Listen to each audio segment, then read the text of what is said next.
Let me ask you a question, and it might just be a little bit rhetorical, so bear with me. Have you ever spent hours, days, or sacrificed an entire weekend to put together one polished piece of content? You hit publish, thinking there's going to be fireworks as you announce this brand new idea, playbook, or lead magnet into the market, and then all of a sudden, there's just crickets, and you don't see any results. There are no spike in your traffic, there's no new leads, and you're wanting to pull your hair out as you're watching your Google Analytics flatline. It can be incredibly frustrating. And it's one of the things that early stage founders just can't get by. They see it as a failure and just will never write again. That's why so many of the seed and Series A founders that I work with, I'll look at their blog and they're just, well, either some of them, I mean, what blog? We haven't worked on one. There's absolutely no publications, which, hey, more work for me. But in most cases, they have a blog that they publish maybe once or twice a month. And worse, most of the time, they're not even talking about things that are going on with their own organization. They're just sprinkling in one or two pieces of content that are heavily keyword saturated because they thought that they needed to try and go rank for something.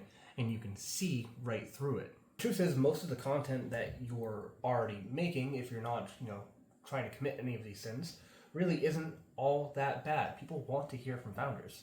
People want to hear your story, what's going on in your company, and they're looking for a reason to root for you, so give them one. A lot of you could be working incredibly hard on building out your content library and just not feel like you're getting any of the results. Yeah, sure, you're following all the best practices that a former CMO you got to witness or a friend that's still in marketing. The results just aren't there. It can be incredibly daunting that you're overlooking these small handfuls of SEO mistakes that sabotage your growth before it even starts. Experienced managers and content writers, they have this sort of tribal playbook that gets passed down from senior to entry-level manager. And if you're a first-time founder or you haven't been through this before and you haven't been writing content for the past few years, it's really easy to fall into these pitfalls or these traps of just common best practices of Googling SEO tips and tricks or just going into ChatGPT and trying to tell it to write me a SEO optimized article or a headline and expecting it to actually perform. It's not.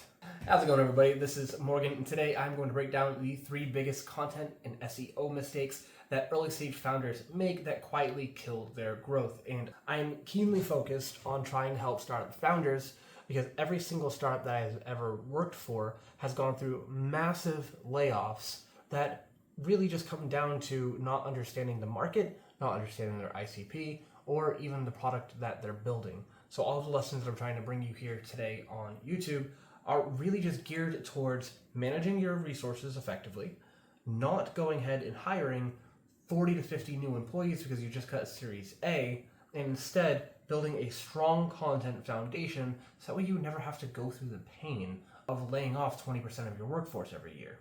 It should come to no surprise that one of the first things here that we're going to talk about is all around keywords. So once upon a time, keyword stuffing was sort of the go-to trick. The idea was just really simple, like a caveman could do it. If a little bit of the keyword was good, then a lot of the keyword was going to be even better. So you see marketers starting to jam the phrase of something like best SaaS platform for supply chain as their header, as their subheader, 3 times in their introduction, in their meta description. It was absolutely everywhere, and people didn't really have the tact to go ahead and long tail them or start cutting off sections of the keyword as you went down, which is just healthier hygiene in today's day and age. So you still see remnants of this in the early internet where you'll just see the exact same 5 or 6 word phrase plastered 28 times across a 1,000-word blog. This is something that I still see founders doing in 2025, and especially when I come in and it's like, hey, let me go ahead and audit your blog, and it's no surprise what keywords they're trying to rank for. It's plastered all over everywhere. Now, that used to work when Google wasn't really smart enough to be seeing that as a negative thing, like, hey, people are gaming the system, but nowadays it is the easiest way to just de-rank your site. Google's algorithms today are incredibly advanced. They don't just look at the exact keyword, but they look for like natural language flow and context around that keyword. So when you're just stuffing something like SaaS platforms for supply chain and every other sentence has that complete phrase, they know. It's like somebody that didn't study for the test, except your webpage and your blog is a test that's just, always on. You still have time to go back and rewrite it.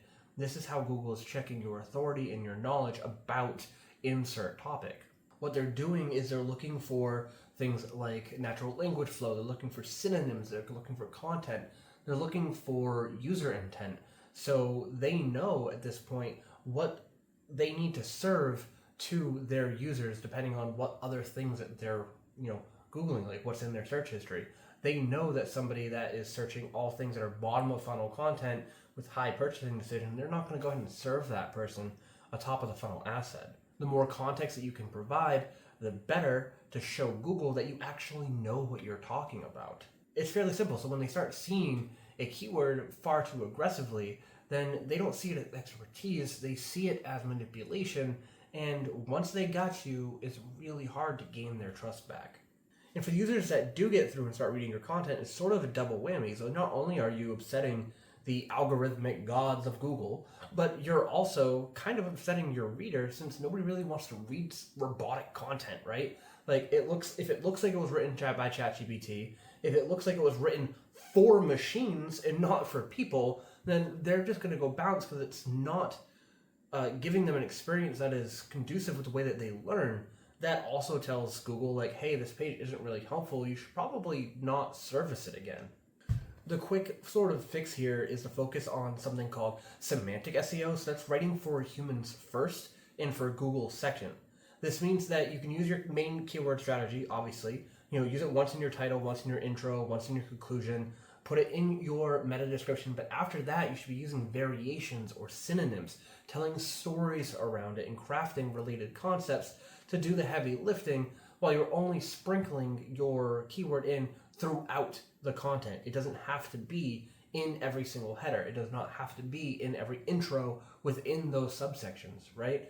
Like, you want to be able to tell a comprehensive, complete story around it that if you removed your keyword in totality, people would still understand what you're talking about. What this does is it ends up signaling to Google that you actually understand the topic deeply and that you're not just gaining the system for clicks. It also makes your content a little bit richer, more readable, more engaging, and more human, because we're storytellers. The more that you can implant a vision or an image of what you're trying to talk about in the human's brain, the better, because we're going to come up with our own imaginations for it naturally. So if you can stay ahead of that and constantly be planting the seed into the user by telling a comprehensive story, you're just getting more and more internal buy-in just through delivering a richer experience that is going to result in a higher conversion rate. A great way to do this is by using Google's People Also Ask section. So when you build out your content calendar, or let's say just a blog outline, then what you'll do is look at the keyword, look at what people also ask about that, and then serve those keywords and those phrases and those questions in the content, either by making them the H2s or answering those questions inside of the body of your content and using the same type of terminology, because people will ask around that same keyword in multiple different ways. So just borrow what people are already using. If Google is surfacing it, they've done all the research. Take that shortcut. The second struggle here is that most people are publishing too fast, too much, and without real depth at all. So they don't come off as product experts. What they come off as is somebody that's trying to just keep themselves busy by writing and producing tons of content or trying to cast the widest net possible. You want to sell to the 10% of the market and write for the 10% of the market that's actually going to be making a buying decision for you, and not just trying to bring everybody in on every line. You're not sitting here trying to be a fisherman that has 8 rods out right now. You want to be the one that knows exactly what you're fishing for and has the perfect rig to do it. To look at this as a real example, a company might want to ramp up their content production, so they publish every single day, or they use AI to pump out dozens of articles that have little to no oversight. Over time, on paper, it looks like they are in peak productivity mode, but the reality of it is those articles often lack substance, and the people that are reading them, when they see the exact same phrases, the exact same titles, the same format that they just got off of their own ChatGPT, they're like, oh wow, this wasn't really written by a human. It starts losing trust. Also, it's prone to mistakes. So unless you're going back in and you're actively formatting every single piece of content, it becomes incredibly easy to fall into the trap of just saying like, hey, I'm going to publish 25 posts today, right? That only took me 3 hours to go ahead and make. But when you're doing that, you're not being able to blend in your own founder's voice, your company value, unless you have loads of protocols that are written outside of that. But let's be clear, like most of you don't have that. So like for instance, when I'm writing a blog, I have a 28-page document that I feed into my chat that knows exactly how to give me an output. Unless your company has something that is like that, that's genuinely just walking chat through line by line, these are all the points that we need to hit for this to be a successful article within our confines, then you got to take more time to look at it yourself. This isn't anything new, but Google has been a lot more transparent lately about how they're actually ranking their keywords and whether or not content is actually helpful.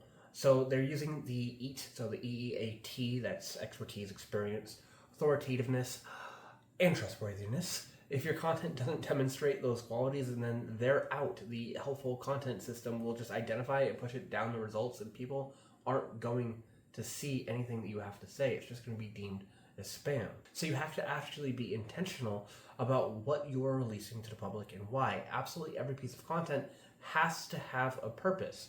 You're not just posting for the sake of posting, so that way you can check off a box and say, oh, I got my Monday blog out. That's not enough. It needs to actually feed your funnel in some meaningful way and answer a real customer pain point. It's better to do this than to just spam and try and go say that you'll fix it later. Because once your company gets, marked as spam or low value content, it is incredibly difficult to recover because none of your new content is really ever going to get the chance to shine. You got to think about it from a customer's perspective, right? So if they're looking up how to integrate SaaS tools into a remote workflow, would they rather find a 500-word fluff piece that is jam-packed with that exact same key phrase? Or would they rather read through a detailed 3,000-word guided playbook with images that actually walk them through all of the stages? The point there is that taking your time on creating one great piece of content will outrank your competition on the dozens of peripheral pieces that are lower fidelity, whereas yours are higher quality and are actually answering those questions. It earns you backlinks to other sites, it builds your trust, and it keeps traffic flowing for years. We talk about this pretty consistently, where it ends up being a piece of pillar content where you're able to maintain that one great piece of content and just continue adding sections to it. Then if you need more content or context, you would be able to go ahead and write your additional peripheral pieces, all feeding your pillar piece of content. So it would be about a subtopic, and then you internally link it to your pillar piece. And you just watch, for instance, and repeat that to build these authority engines that okay, this blog is going to be getting me 20,000 clicks per month, guaranteed every month. Okay, now your job is to go figure out CRO on that page that actually entice or encourage a particular behavior from your user. Finally, and this is one that I often overlook, or it's at least the last one that I always remember to go do myself, so I'll throw myself under the bus there, would be all of the technical in UX oversights that end up killing performance and then therefore user experience. So this is things like load time or broken images, or ensuring that every single image across the entire site has alt tags, captions, descriptions, a changed title, so that way it's not just IMG underscore a number. You actually end up having a title that is SEO optimized as well. And like, these things are so easily overlooked because they're on the back end. You have to go into your WordPress or your Elementor or whatever system you're using to manage your site, and then you have to go onto the back end into the media files and actually make these edits. Most people will just balk at that and say, oh, that's not my problem. I got it up. It looks good for the people up front. That's okay. That's all I care about. But you're not going to get people onto your page if all of this, if Google can't read it, right? Like, if Google is looking for information through all of your metadata and it can't find it, and it just decides that this page is about fuck all, even though you have a great product and a great offer and a very easy checkout solution, like, if Google can't read and understand that this is valuable based on what's on the back end, it's never going to show you. Then, if you're having things like broken pages, broken images, if you have sliders that aren't loading properly, or they're trying to get on and it's taking 6 seconds to load, they're just going to click the back arrow and go to the next link. People just don't have time for that. We've been trained at this point to have a very, very small, low attention span. So you need to service for that. Again, when the bounce rate is incredibly high, then Google's going to assume that the content that you provided was really just low value. What you need to do is give them value immediately. Either have some kind of dopamine ping with the colors and a big banner and a big, a nice branded photo or anything like that, or within the first sentence or two, make sure that they're getting the value what they came for, so they get a snippet. They're like, okay, I understand what I'm reading, I understand why I came here, here's a checklist of what I will learn in what order, all right, go next, here's, go into the next H2 section and actually reading through, or better yet, give them a table of contents that they can click on and just skip to a part. One thing that goes hand in hand with this is mobile optimization. So if you're building strictly for desktop, then you're already kind of like losing here. You see this often, like I'm, again, guilty as I'm learning development myself, being more hands-on with development, I would say. Typically, historically, I've been marketing manager, doing content, running ads, dealing with the strategy and just being in meetings all the time.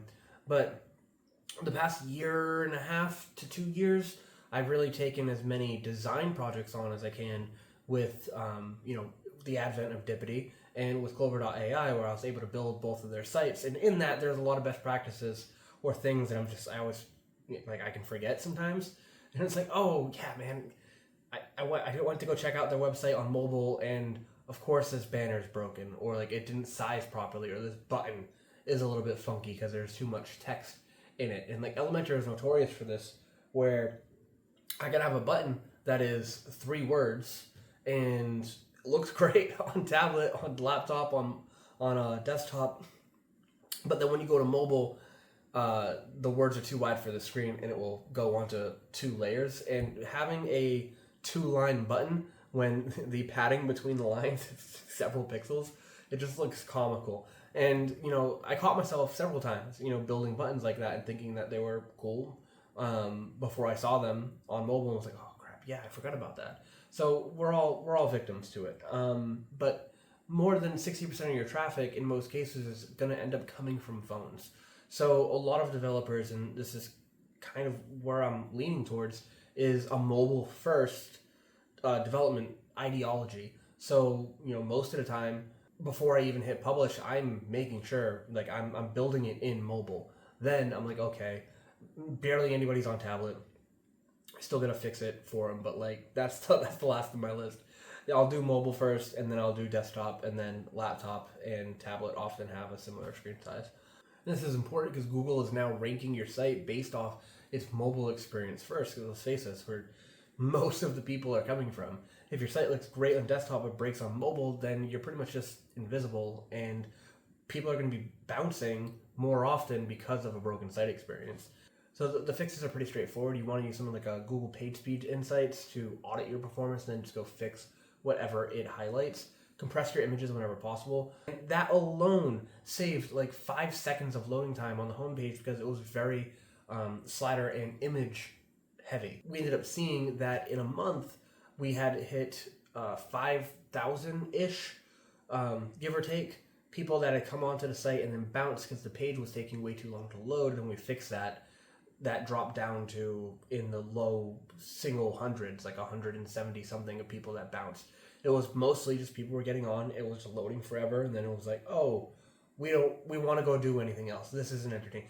What people are going to end up seeing is that when they come onto your website and it's broken, why should they expect you to take the same care for their product and then expect to give you, if it's a low end SaaS service or new AI company, probably charging $99, a couple $100 a month if you're going into B2C. But if it's a B2B enterprise deal that you're going after, these people are giving you millions or hundreds of thousands of dollars. If you can't make sure that your header on your blog isn't broken, or that you're not using the same image 47 times, then you're probably not going to end up landing that deal. Whenever you can, minify your CSS and your JavaScript, and also like with custom CSS, it's difficult because you want to put all these flashy things on your site, but in most cases, just find a theme that works for you and then use plugins. Like I build in Elementor and I build in WordPress. Yeah, it looks wonderful, the things that get built, but it ends up breaking the site in unforeseen ways that the theme could have already just had, right? So the less that needs to get loaded in terms of like custom HTML, the better as well, just because it's less elements that have to get brought up. If you have the funds for this yet, then upgrade your hosting so that way you have a dedicated server and you're not on some sort of shared plan. Especially as you start getting more traffic and all of these tips start, coming to fruition and compounding on one another. And more importantly, adopt a responsive design so your site looks clean when that jackass like me is just constantly maximizing and minimizing the screen to see where something breaks. Because I will admit I spend way too much time testing the responsiveness of SaaS companies' pages to be like, oh, on tablet, everything looks like shit. I wonder if they know about that. All these technical tweaks can be seen more as like user experience upgrades. They make your content more accessible, it makes it faster, of course, and more enjoyable to read when they're not having to sit there and watch like the loading screen for 8 seconds just to get onto a piece of content that has no images and ends up having the same keyword said, 27 times within the first 3 paragraphs. A sort of bonus, I guess, here is just making sure that your UX across the entire site is easy to read on every single device, period. Like, just take the time to sit there page for page and make sure that your headers are fine, that they aren't going off of the screen because they didn't want to resize properly for mobile. It will take you time, but like you can figure this out, especially in Elementor. It makes it incredibly easy. Is your navigation intuitive? Does your menu get cut off? Is it easy to find your mobile menu hamburger if it's white, but the majority of your pages are white as well, and it just blends into the background, right? Like, pay attention to those things. You might then end up wanting to go ahead and change it to another color. Are your users able to get to where they actually want to get to within 2 to 3 clicks? SEO isn't about how you're serving these random mythical algorithms. It's really just how you're serving human behavior.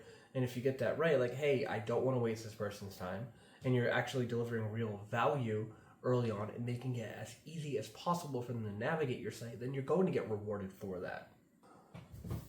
To recap the 3 sort of pillars of mistakes that I see every time that I step into a new startup is outdated keyword tactics like keyword stuffing. Nobody wants to see it. Cut it out now. Having low quality, thin content rushed out for just pure volume. So not really having a strategy behind it, just understanding that, hey, we have a list of 150 keywords that we want to go for. So we're going to now write a piece of content for that every single day and just blast them out. Especially if that content is like 2,000 words or under, there's not enough depth in there for any of it to be really meaningful. What you want to be doing is taking your time to publish reports. They can be in blog format, but publishing reports that industry experts are going to want to socialize and share as well. Like, have it be that high of quality, right? Like, would you share this with a VP of your number 1 prospect? Whoever your golden child is of like, I need to land this company because that will put us on the map for goodsies, would you send it to their CEO or their VP? If not, then why would you send it out to thousands of other people higher up in the funnel? And then the last note here would just be to have a keen attention to detail when it comes down to your technical and user experience. So, making sure that you have alt descriptions, making sure that the images are actually named properly, making sure that the pages aren't taking 6+ seconds to load, and that things aren't breaking on different screen sizes, even, again, if somebody's being a jackass like me and constantly maximizing and minimizing the screen to see where things break. Like, it should be responsive. And most themes, especially if you're downloading themes for WordPress off of something like an Envato Market, there's just a checkbox of like, this is responsive. In today's world, I doubt any theme creators or many theme creators are building something that isn't responsive just natively. But it's always good to double check. I don't want this to be a one-sided conversation, so if you had any type of feedback, for how I'm doing, or if any of these talks are helpful for you. I am trying to mix and match like formats. Most of the time I'm just working all day. I'm at my desk here, so it's very easy for me to just throw up a camera and start talking. I did experiment last week by going down into the clubhouse. For those who don't know, I live in a 130-year-old very haunted manor on the beach, which has been an absolute blessing. But it also has a lot of issues that come with living in a 100-plus-year-old house. What I will say is, from a production value, downstairs probably is the best stage or scene that I'll be able to set up on this property. So if you guys like it when I'm down there, then by all means let me, and I'll take the time to bring everything down and record in a more approachable environment than my bedroom. So like I mentioned, feel free to drop any comments about how you tackle any of these SEO mistakes. If this is helpful for you, feel free to hit that like button, that subscribe button. You can find me on LinkedIn. Again, same name, Morgan Von Druitt. And in the description, there will be a link to a corresponding blog based off this content that will go in depth, like effectively just giving you a full written out playbook. We have hundreds of free blogs and content on my blog, dippity.digital. And yeah, again, just trying to deliver as much value as possible here as somebody who's been through it. Like I mentioned, I went through 10 years of scaling from startups to enterprise. I've seen every type of manager. I've seen every success, failure. I've been able to read the writing on the wall. It's been a blessing and a curse. I dealt with my fair share of layoffs, and this whole channel and purpose as Dippity coming in serves startup founders to make sure that they don't have to make the mistakes of the ones that I've seen. And I've seen rock star enterprise executives come into startups and flounder because they don't understand how fast things need to move. Even right now, myself working for Clover AI, which more will be heard about them shortly, but the current leader in AI enterprise intelligence, the pioneers of vibe coding, pioneers of artificial general decision making, making big waves. Even with them, we're pulling 12 to 14 hour days. So I'm in the middle of the doing it phase as well, and still trying to find the time to come on and educate and build a community, because I think that a lot of the content that's out there right now, while incredibly valuable, is incredibly polished. And I'd like to have you guys catch me in between my workflows. As it stands right now, I wake up at 6 a.m. and go to sleep around midnight and work the entire time unless I'm at the gym or going for a run around the neighborhood. So it's like, coming from somebody that's in grind mode, I'm trying to talk to others, that are in grind mode and understand what it actually takes to scale a startup. And I've seen it again at all levels. I've understood the stagnant bureaucracy of how long it takes to even get a blog out the door. At an enterprise, something like an Experian, or God forbid an Atlassian, when I was there, we had 3 or 4 levels of management that were above me, and you couldn't get a single piece of any type of content, whether it was an ad, whether it was a headline, an email, just one email, a blog, unless you got 2 other managers from other pods, so from other work groups, to approve your content. And then after you got that approved, you had to go to the VP and get it approved. And if anybody along that line didn't approve of absolutely every word in there, if they wanted to change 2 words, you had to go all the way back through and get it approved from everybody all over again. The amount of inefficiency that I've seen once they get up to startup, once you get up to enterprise level, is just ridiculous.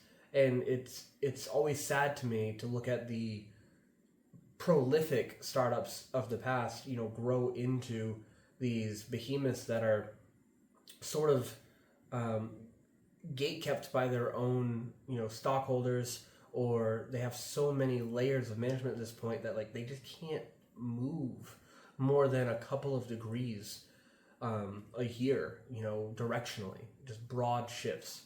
And that's why they get rocked by these rogue waves in the market sometimes. It's like a ha moment coming from a startup person, because it's like we have to pivot every day. You know, we're like the speedboats of the business world. You have to pivot every day. You have to wear every hat.